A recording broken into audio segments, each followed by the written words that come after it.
How could you have gone so very, very wrong with this movie? Especially when you claim it's for the hardcore fans of the game. What's up, ladies and gentlemen? My name is DJCS. Welcome back to an all-new video here on my YouTube channel. Took a bit of a break from YouTube after going so hard in October on both YouTube and Twitch. I just wanted to take a break for a few weeks, and those few weeks kind of turned into a whole month pretty much of November, even though I did upload a couple of those GTA videos. But in this video, I'm going to be talking about the movie that came out that was Resident Evil Welcome to Raccoon City. And giving my thoughts on it, there's going to be a spoiler review and a non-spoiler review. I had a bunch of notes taken down, but apparently as I was watching the movie, I was taking notes because there was only two other people in the theater. And the weird part is, I'm going to go off on a little side tangent here. The weird part is I scheduled my seat in advance, and it was supposed to be seat 8 in row E. I get there, there's a guy sitting in seat 9 in row E in the movie theater, which is the last row in the theater. It was a small theater. And I'm like, yeah, I'm not sitting next to you, dude. So I sat in a different seat, and then I look on the website where it shows you what seats are booked, and there's a seat booked in front of me in like seat 7. But, you know, I was just like, whatever. But like I said, I was taking notes throughout the movie, and for some reason, they got deleted. Don't know why. Whatever. So I'm going to, when I do my spoiler review, I'm going to try my best to remember things from the movie. As, I don't want to give any reviews just yet. If you're new here, please subscribe and hit that notification bell. If you enjoyed this video, go ahead and drop it a like. I would greatly appreciate that. So before we get into anything about the actual movie itself, I want to talk about how poorly the decision to release this movie on the day before Thanksgiving was.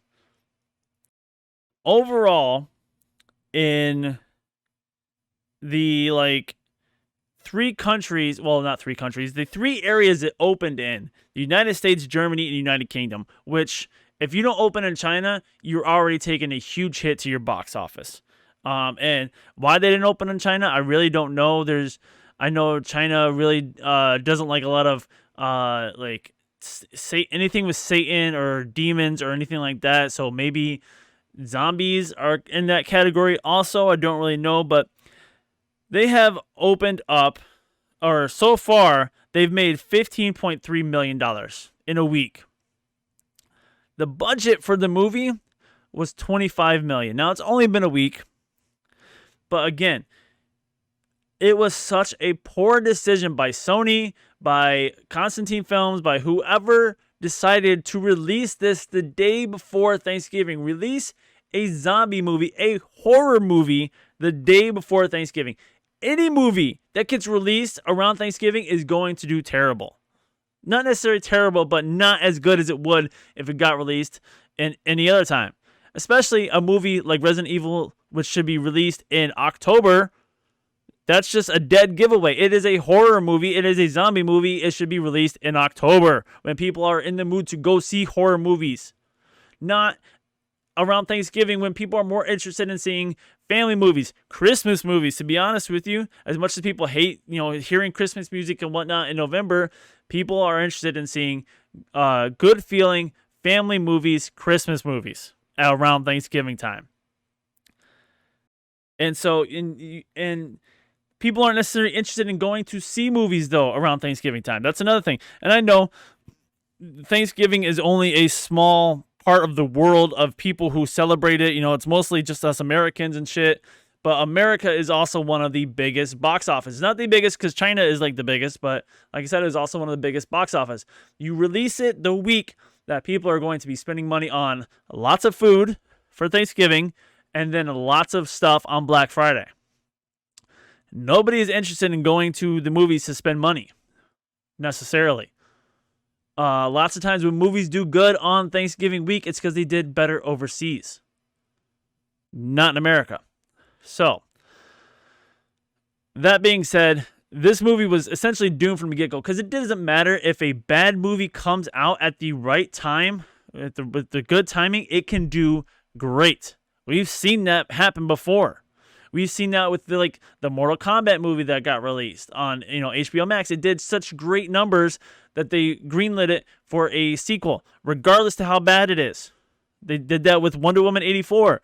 Within the first weekend, they greenlit the third movie because it got a lot of eyes. Regardless to how good something is, if it gets a lot of eyes, it's going to get a sequel or a third movie or whatever beyond.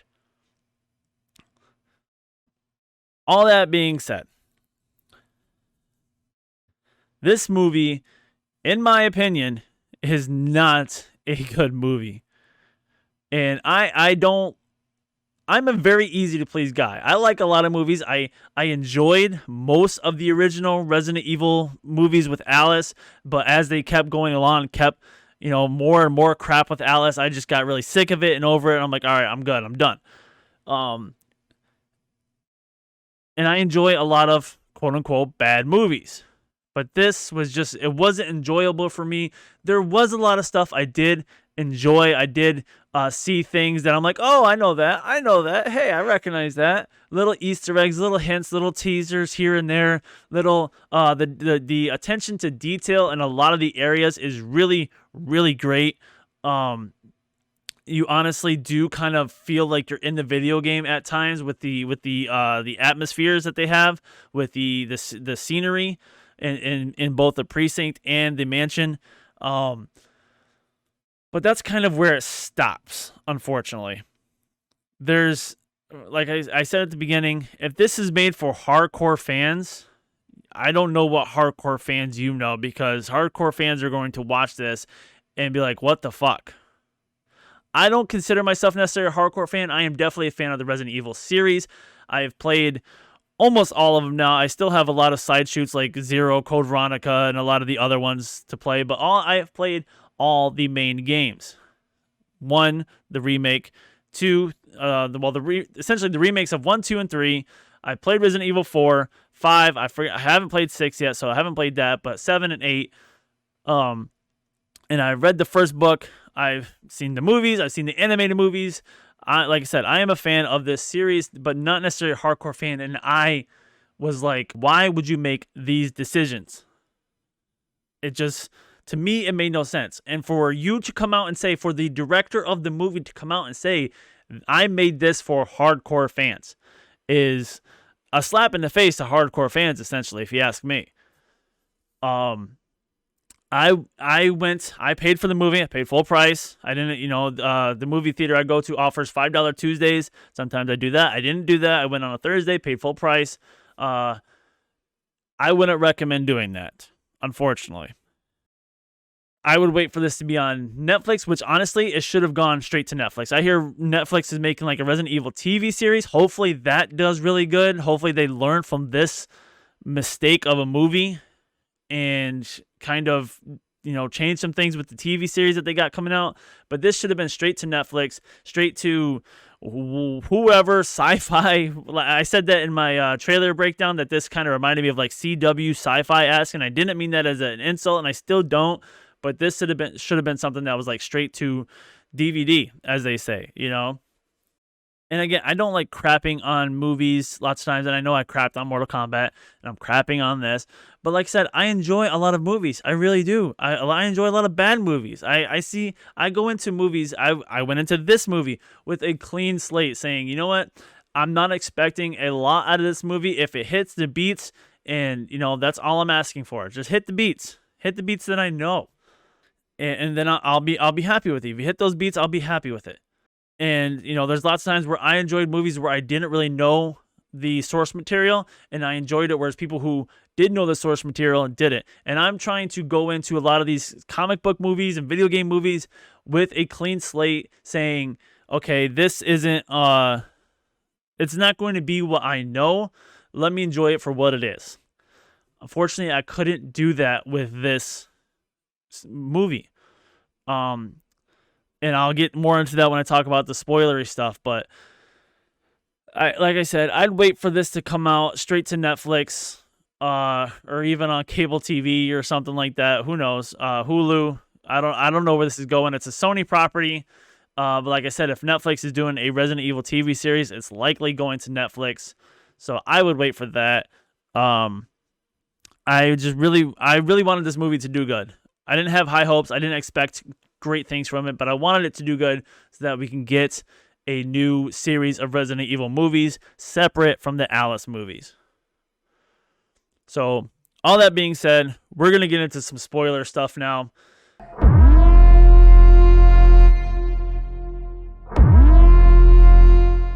From the get-go, we learned that Chris and Claire are in the orphanage that William Birkin is running. We find out later that William Birkin is responsible for doing testing on these kids and like trying to alter their DNA and stuff. We see Lisa Trevor really early on in the movie. And as we find out later, she is not a villain in this movie. She's not somebody who fights. She actually saves Leon and Claire from the liquor, which at that point I was just like, fuck this movie. Because Lisa Trevor's supposed to be somebody who fights you. I understand, they kind of changed it. They wanted to put a relationship between her and Claire, and she even said Claire's name like they were friends and all this. I'm just like, how is this for hardcore fans? It makes no sense. But they got the look of Lisa Trevor down really, really well. Like I said in the non-spoiler, the looks of these things, it was really, really like I said, the atmosphere, the characters. Some of these CG was not that great. There's like when William Birkin changes into the Tyrant, some of his CG is kind of wonky. But going back to the beginning of the film, we see that Claire is kind of she kind of sees what's going on. She tries to explain it to Chris. Chris is just like, you didn't see anything. Let's just go back to bed. And that's kind of their relationship. Claire ends up leaving at some point, and disappearing. They have no conversation between Chris and Claire until she comes back, now an adult. And when they finally meet up with Chris, he kind of doesn't want anything to do with her. He's just like, you left me and you left this town. You don't care, blah, blah, blah, all this other shit. And he's like, William Birkin raised me and helped me become who I am. He was totally drinking the William Birkin Kool-Aid. He was all about Umbrella, all like Ruha for Umbrella. But then she's like, just watch this. It'll change your mind. And she shows him the tape of Ben explaining how Umbrella's corrupt and all this other shit, and it doesn't change his mind. Shocker. But then we also meet Leon S. Kennedy. Leon in this movie is a fucking joke. I'm not a Leon fanboy, but I understand he's a rookie. But the guy in the fucking movie barely even knows how to use a fucking gun. He literally holds up a shotgun and goes, oh, must be jammed, because it wasn't like he didn't know how to pump it. Like, are you fucking kidding me? He was completely terrible. There were moments in this movie that should have been like scary or whatever, but they were comical. Like when the truck driver, who I'm gonna be all over the place because I had notes, but I missed them, so I'm kind of bouncing all over the place. But Claire comes in with the truck driver. They hit the zombie in the road, or they hit the person in the road. She dies. She becomes a zombie. Now they get out of the car. Claire turns and is talking to the truck driver because the truck driver just kind of wants to bail, and Claire's talking to him. As they're talking, the zombie gets up and fucking walks away. What? Like, the truck driver, Claire's facing the truck driver, and then the truck driver turns around so that their backs are to the zombie. The fucking zombie walks away and hides in the woods. Like, that shit made no fucking sense to me. What's a zombie's first instinct? Bite, food, eat. I'm going to kill you. Like, so then the dog gets out, licks the blood of the zombie that was there. That's when they realize the zombie's gone. And it had enough time to slowly walk into the fucking woods when nobody heard it, or neither Claire or the truck driver heard it or saw it or whatever. The Doberman gets out, licks the blood. They get back in the car. They finish driving to Raccoon City. He drops Claire off. Like almost immediately after he drops Claire off, you can hear the dog whining as Claire's getting out of the car. He looks at the dog. He goes, "Don't you get sick on me," and the dog bites him in the hand. One bite. And I'm not saying one bite, that's all it took. I'm saying the dog only bit him once. Especially the dogs in Resident Evil, don't just bite you once. They will eat your whole body. So that's how he gets infected. Then we meet the Alpha team. This is before, this is like shortly after we meet Leon. We meet the Alpha team. Jill Valentine and Wesker are a couple, apparently. And that's a running thing throughout the movie, which I feel like we didn't need. There's a lot of backstory in this movie that we definitely didn't need. There's a lot of dialogue that we didn't need. There's a lot of scenes in the beginning that we definitely didn't need. Especially the scene at the diner that I'm talking about right now, with the diner lady, and there's, dialogue between them and all this other shit. So, these two other cops are there, and they get called off to go investigate a body at the Spencer Mansion, which we know Spencer Mansion is the first game, and we know that this is now going to be the Bravo team that goes, and they don't hear back from, and then the Alpha team gets sent out. So, while they're there, the Leon, or not Leon, but Jill Valentine and Wesker and not Barry, but another guy, the guy who gets eaten by a snake, bitten by a snake. He was there. They get up and leave. They're going to work, but Leon's still kind of standing there, and the waitress is looking at him, and she starts dripping blood out of her eye. He goes, "What's up with that?" And she goes, "Oh, nothing. I should probably go see a doctor." And he's like, "Yeah, you probably should." And then that comes into play later. Claire's, like I said, gets back with Chris. Chris is like, "I'm going to work. Don't touch my bike." They do make a callback to the lockpicking, because Chris is like, "Who can lockpick like that? What are you, like, are you a criminal?" They keep calling out to the lockpick, and he even says when he leaves, "Lockpick the door on your way out." Because she lockpicked the door to get in. And lockpicking, as we know, if you're a fan of the Resident Evil games, you play the Resident Evil games, lockpicking is definitely a thing. So, he tells her, "Don't touch the bike." She goes back in, and she kind of notices the neighbor is looking like her hair is falling out, and she's the sickly woman that I mentioned in the trailer breakdown. So she goes back in, she's kind of walking around, and then she hears like a bang on the glass, and she looks, and the woman is writing "Itchy Tasty" on Chris's front door. Okay. She goes and she kind of confronts the woman. She walks outside. The woman runs away, and she looks, and you see "Itchy Tasty" because it's written backwards. You can't really see what it says, but then you see it "Itchy Tasty" on the door. But then she hears something from inside the house. She goes inside the house. The kid is underneath the table, and she goes, she says, "Are you okay?" And the kid responds, like, I think he says, "Are you okay?" back to her, or "You're not okay," something like that. And then the mother comes running through the glass, busts through the glass. And the whole premise of this is that the people in Raccoon have been poisoned by the water. So when we finally see these quote-unquote zombies, they're not even fucking zombies. They're just people who've been poisoned by the water. And they are fucking terrible. In the beginning, they're just kind of, it's so fucking bad. Oh my god. Like, how do you mess up zombies? How? They weren't even zombies. None of these people were bit. They were just infected over time through the consumption of water. And our STARS team, apparently, weren't infected for a reason, because they were injected with something, maybe teasing the injection of a T virus into them, or even the G virus. I don't know, and that will come into play later, which I'll talk about later as we get further into this movie.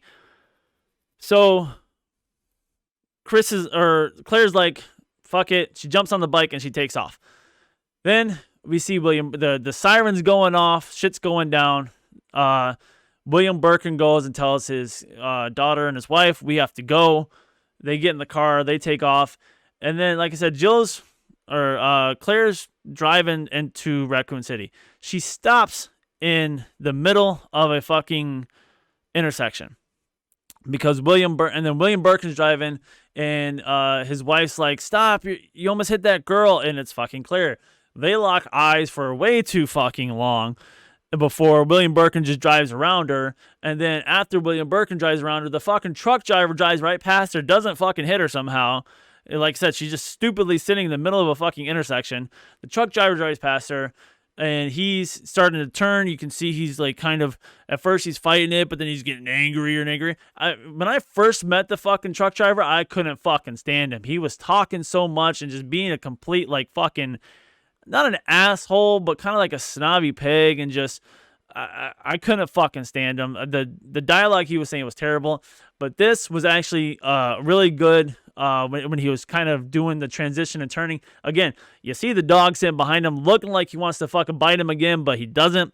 Like, for all we know, he just that one bite. The dog just kind of looking at him, whimpering like, "I want to fucking bite you again, but you're already turned."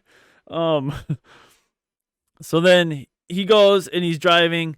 He drives down a big ass fucking hill. Where that came from, I don't know, because that's not in the game. Doesn't hit it. He hits like one car basically, and then turns and flips it and crashes, and it blows up. This is where shit got comical, because he didn't die. Fucking Leon's sitting in the precinct with headphones on, asleep. The fucking tanker blows up. He doesn't see or feel any of it. The fucking truck driver gets out on fire and starts walking, almost kind of running towards Leon. Iron shoots him and kills him. That's when Leon's like, "Whoa, what the fuck?" But the fact that the explosion didn't kill the guy, I thought was kind of bullshit, but it was comical to see him come running in. Then Irons is like, "Lock the gate, there's going to be more of them." So Irons kind of, I feel like Irons is in on this a little bit. Like, he knows what the fuck is going on. He knows that Umbrella has been poisoning these people. He knows that shit is going south, and he's planning on getting out of Dodge. He's like, "You're in charge, Leon. I'm out of here." And Leon's like, "What the fuck? I'm a rookie. It's my first day." And so Irons literally gets in his car and takes the fuck off. He gets to a roadblock, though, of Umbrella agents who just fucking open fire on anybody who's there, because they aren't going to let anybody out of that fucking town, because most likely they're all fucking infected. So Irons tries to get out, tries to back out, but there's people behind him. Somehow he manages to get out of that situation alive, back to the precinct. I actually had to get up to go to the bathroom at this point, so I missed 3 or 4 minutes, something like that. But from the time I left, he was getting shot at. Then I came back, he was in the garage again, fighting the Doberman pitcher that was in the fucking truck, who also should have died in the explosion. Whatever. And then Claire saves Irons with the fucking fire extinguisher. She beats the shit out of the dog with the fire extinguisher. And then fucking dumb Leon comes out, "Put the weapon down, put the gun down," I'm pretty sure is what he said. And she looks at him like, "It's a fucking fire extinguisher." And then he sees Irons there. He goes, "So are you back in charge now, sir?" Oh, it was tough. It was tough. They go and they get more weapons and shit, and that's when Leon goes, "Oh, this is good." Holds a shotgun, doesn't know what the fuck to do with it. Claire grabs it, says, "Here, put this fucking vest on, because you clearly don't know what the fuck you're doing." We hear someone kind of yelling in the background, and then we find out it's the reporter Ben, who's been locked up. He never claims that Irons locked him up, but we know that from the game that Irons did to help Umbrella, kind of shut his mouth.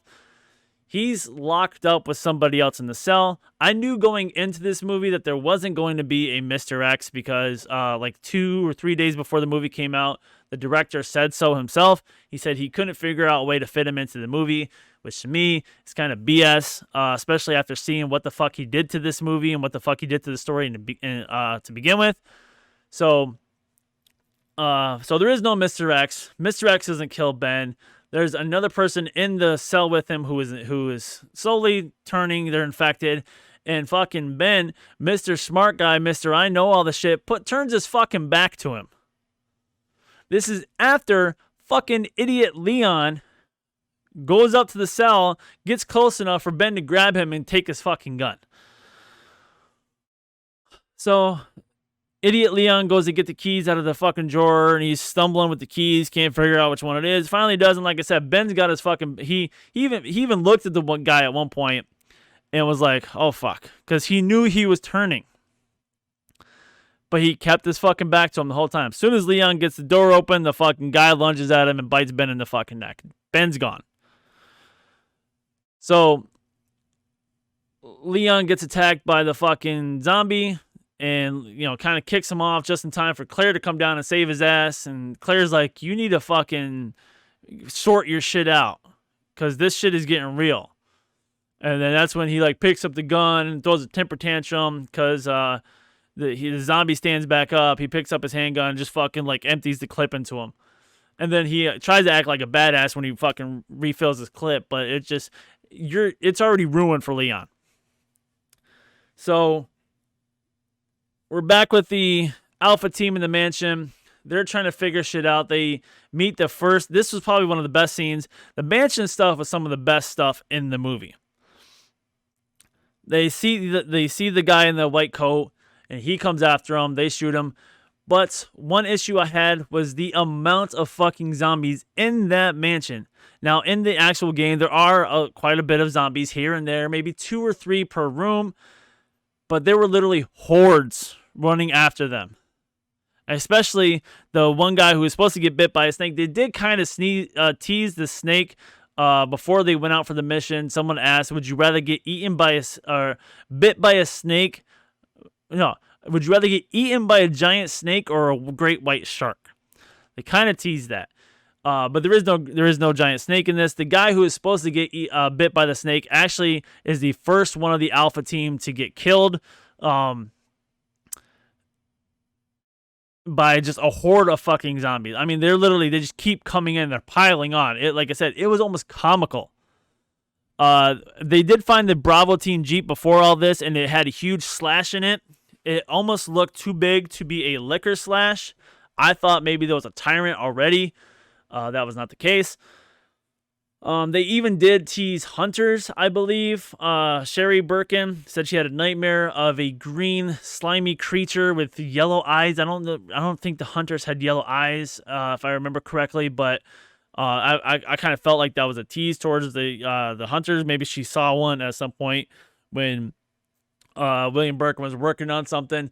Though they had no idea what William Birkin's job was, his wife and his daughter, obviously, because there's a part later where they're down there as William Birkin has a patient on his table, and he's kind of they're cut open, but they're still alive.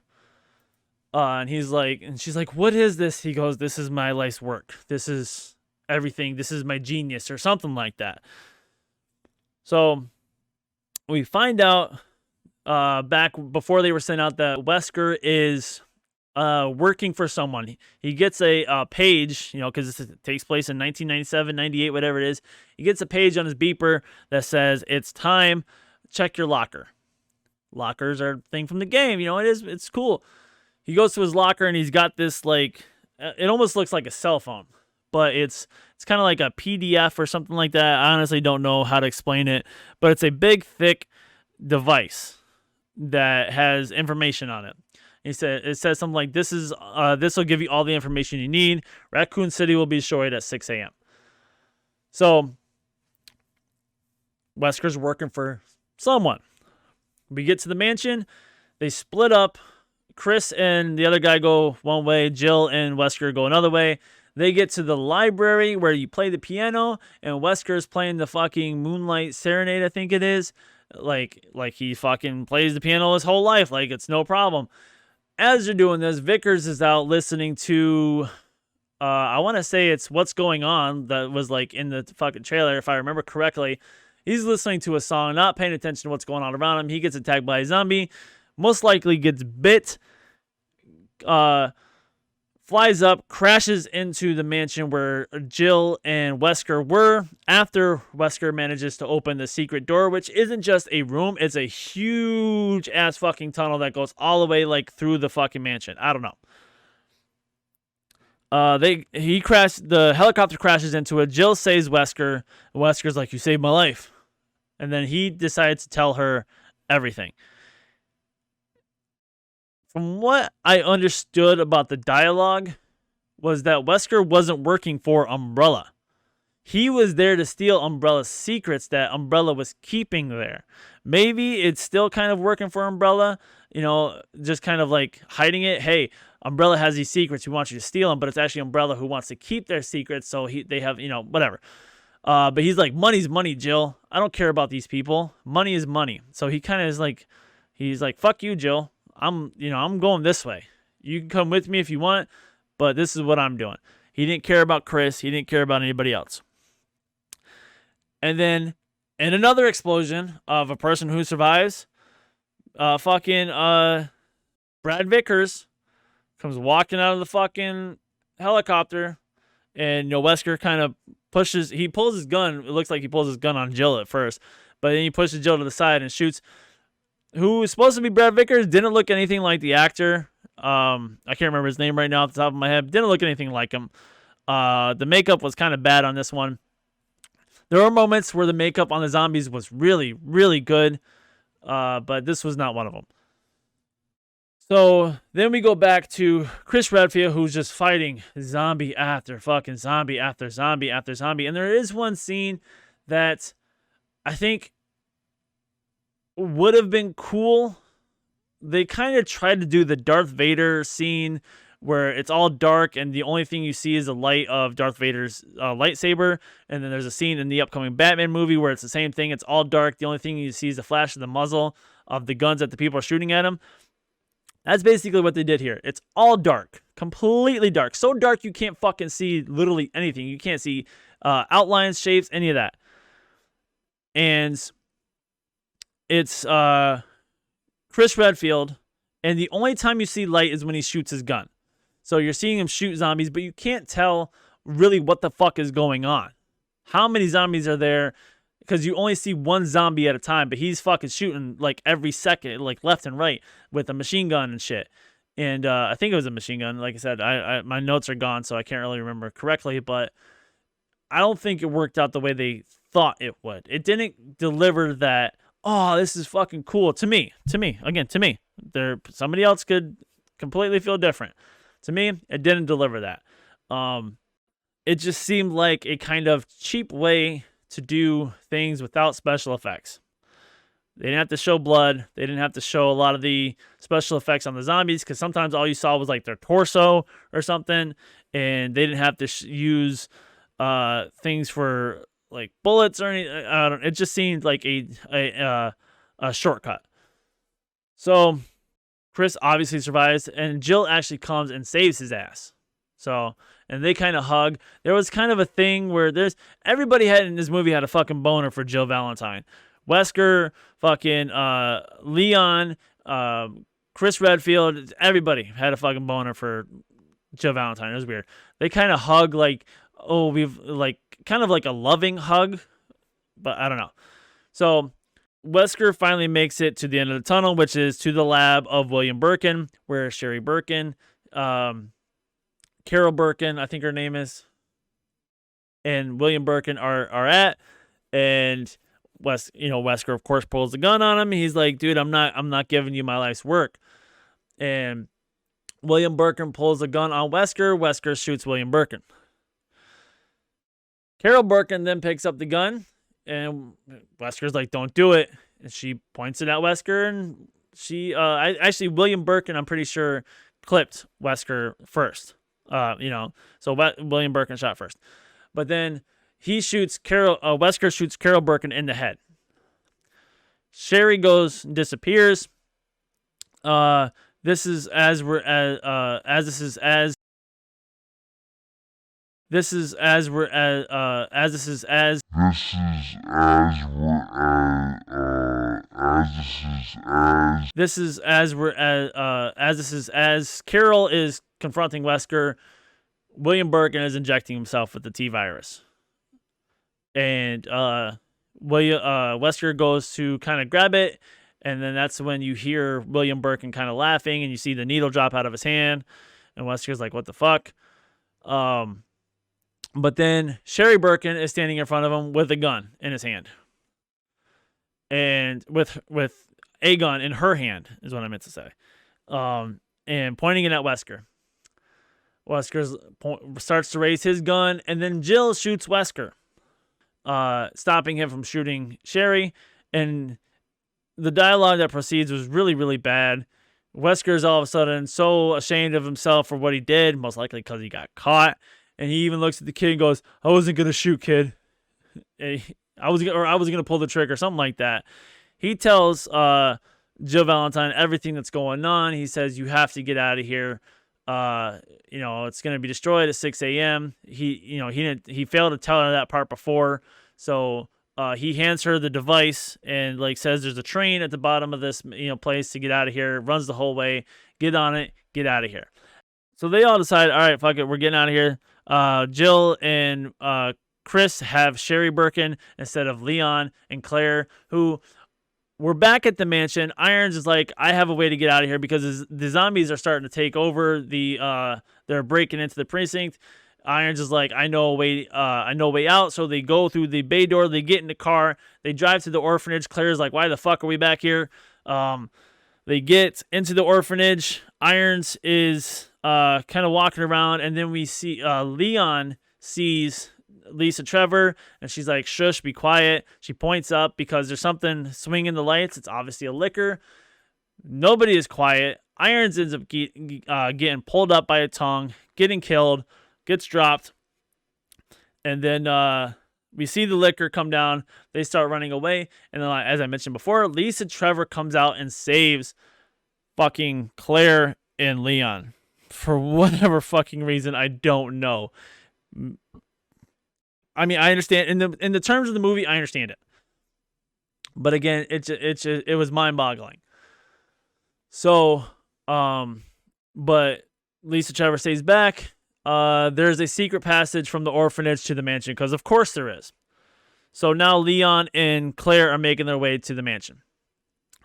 And Jill Valentine and Chris are running away with Sherry when William Birkin wakes up and starts to transform and kind of lets out a roar. They're like, "Did you hear that?" So Chris Redfield's like, "I'm gonna stay back and figure out what the fuck this is." The dialogue. Fucking William Birkin comes back to life, and he's basically still alive, can talk, and he fucking monologues so bad. I'm like, what the fuck is this? Why? Why is he monologuing to Chris? Why is he like, "Oh, what, you thought you could be part of my family, Chris Redfield? Ha ha ha." I'm like, oh my god, this is so bad. And he's starting to transform. We actually do kind of see his transformation from the second game, where he's got his arm is transformed, but the rest of him isn't. Kind of his face is, a little bit of his face, but he's slowly transforming more and more and more. He starts growing spikes. He's all this other shit. He ends up getting killed by Chris Redfield and Claire, I believe, if I remember correctly. They finally meet. They finally embrace. They hug. They're happy to see each other finally for once. William Birkin even said to Chris, "How could you be so dumb when your sister is so smart?" And grabs the cage that Chris Redfield's hiding up behind and rips it off. So Chris is finally like, "Hey, you were right. I'm an idiot. Let's be friends. Let's be brother and sister again. Let's get out of here." So they all run. They all get on the fucking train. And then William Birkin transforms once again. The fight with William Birkin was so very short in comparison. He transforms to his final form, which is a completely fucking weird looking tyrant I've never seen before, which is the one you see in the trailer. And the fight on the train is all of maybe 2 minutes, something like that.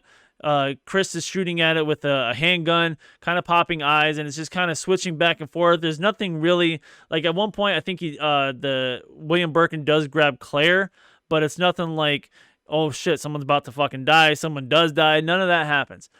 Like I said, Chris is kind of popping off with his handgun, just kind of leisurely shooting at the eyes before Leon, fucking Captain Dum Dum, comes running out with a fucking rocket launcher and saves the day.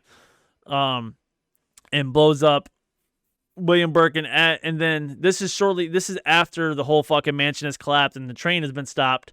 That's why I guess the fucking tyrant was able to catch up with them. I don't know. And that's pretty much the end of the movie. It just fucking ends. It like kind of pans out, and then you see an umbrella esque. I don't know if it's a drone or whatever it is, but it starts saying things on the screen. You know, Raccoon City destroyed. Umbrella facility destroyed. Civilian survivors 0. But then you see Jill Valentine, Chris Redfield, Claire Redfield, and Sherry Birkin all come walking out. Wesker died. And the actor who played Wesker, I do enjoy. I really like him in Umbrella Academy, and I've seen him in a couple other things that I've enjoyed him in. But the acting he did in the mid-credit scene, because like I said, we thought Wesker was dead, but he pops up and he's perfectly fine. He's butt-ass naked. We don't see anything, but he's butt-ass naked. He was in a body bag. The acting is just so... I don't know. I don't want to say it's bad because I don't know how somebody would actually act in that situation, being, you know, essentially resurrected and brought back to life, which is, as I mentioned before, these people were injected with something. Ben, the reporter, said that they were injected with something. That's what saved them from being affected by the water. So I don't know if they're all injected with this shit or just Wesker was saved like this. I don't know, but the acting is just so kind of bad and just oh my god, like it's just so, and it goes on for way too long before someone finally comes in, and it's his contact, and it's fucking Ada Wong. That's her appearance in the movie, is the mid-credit scene. And he goes, my eyes, I can't see with my eyes, or I can't see, something's wrong with my eyes, something like that. And she hands him the shades. So there's that connection, you know, whatever. Ada Wong does work with Wesker at some point, but it's all kind of fucking jumbly. And they're obviously setting up for a sequel, which they're probably not going to get. And I fucking hate it when movies do that. And I know Iron Man did it. A lot of the movies I've enjoyed have done it. However, those weren't necessarily... I mean, Iron Man was kind of a shot in the dark. You know, let's hope this fucking lands and sticks and we'll make more of this type of shit. But it wasn't as... I don't want to say it was as big of a risk as Resident Evil, because Resident Evil has just been going downhill. And now you're trying to start all over with all new actors and not necessarily very well-known actors in the, you know, to boot. So this was definitely an experiment that they were trying to shoot, and they really shouldn't have shot for a sequel tease, in my opinion.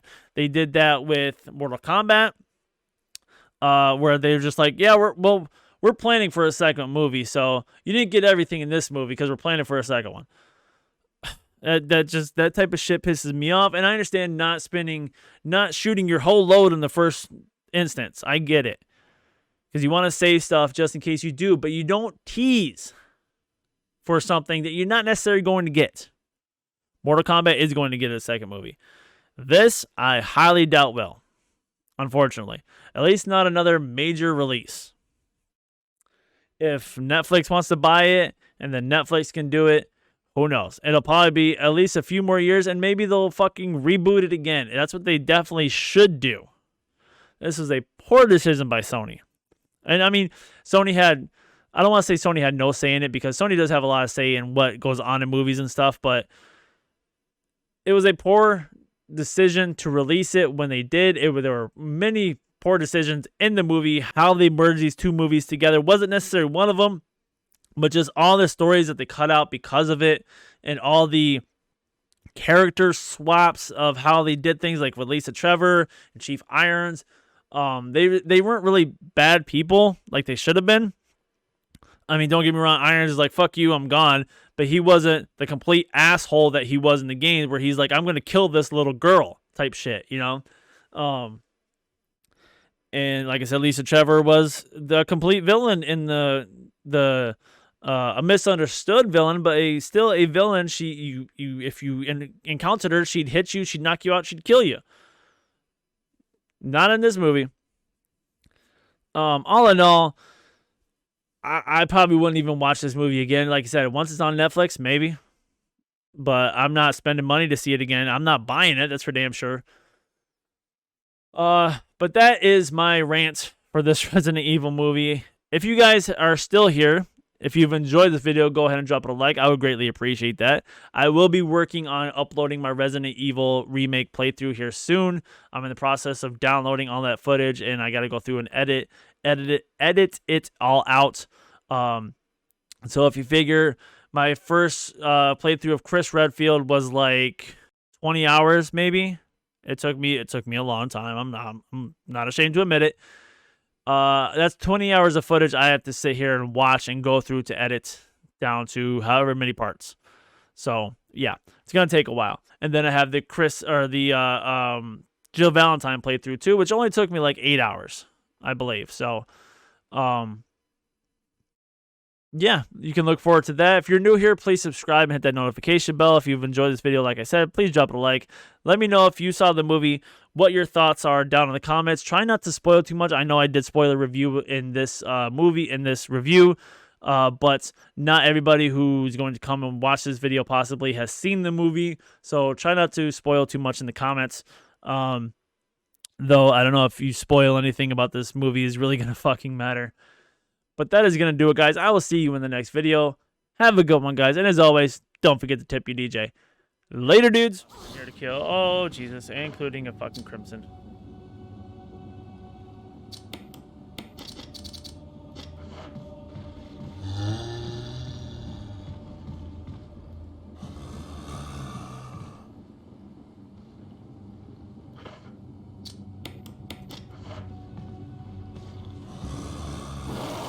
That's what I was waiting for.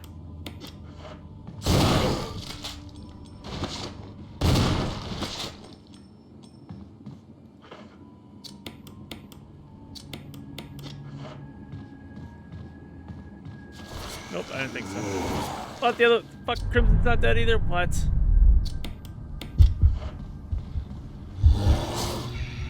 Thanks, buddy. Crimson just helped me. Go tell Aunt Rhody that everybody